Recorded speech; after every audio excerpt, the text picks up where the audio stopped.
recording studio हरदी होली है डरकावा वाला डरे बरा के पसंद है होली आगे डरकावा वाला डरे बरा के पसंद है होली आगे जय हो ना घूमेल ना तो रंग दे तो चोली आगे जय हो ना घूमेल ना तो रंग दे तो चोली आगे डरकावा वाला डरे बरा के पसंद है होली आगे डरकावा वाला डरे बरा के पसंद है होली आगे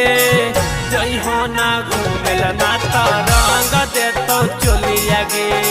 जय हो ना घूमेल ना तो रंग दे तो चोली आगे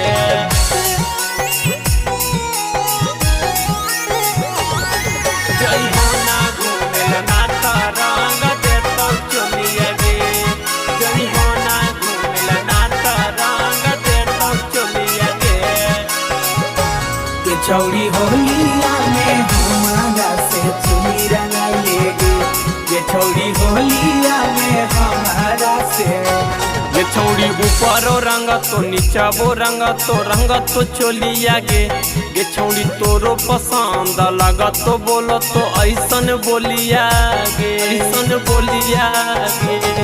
ये छौड़ी ऊपरो रंग तो नीचा वो रंग तो चोली आगे ये छौड़ी तोरो पसंद लगा तो बोलो तो ऐसन बोलिया गे बोलिया अहिरन बबुआन के पसंद है होली आगे सहुआन पसवान के पसंद है होली आगे जय हो ना घूमेल ना तो रंग दे तो चोली आगे जय हो ना घूमेल ना तो रंग दे तो चोली आगे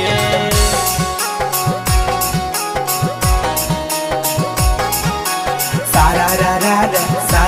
रा पूरा ना मानो होली है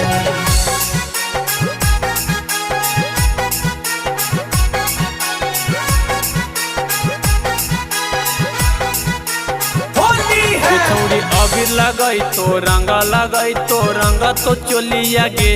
गे छौड़ी तोरा फंसई तो बोली के मीठी बोलिया गे मीठी बोलिया गे छौड़ी अबीर लगई तो रंग तो चोली आगे गे छौड़ी तोरा फंसई तो बोली के मीठी बोलिया गे बोलिया पंचानंद शिवदानी के पसंद है कई होली आगे पंचानंद शिवदानी के पसंद है कई होली आगे जय हो ना घूमेल ना तो रंग दे तो चोली आगे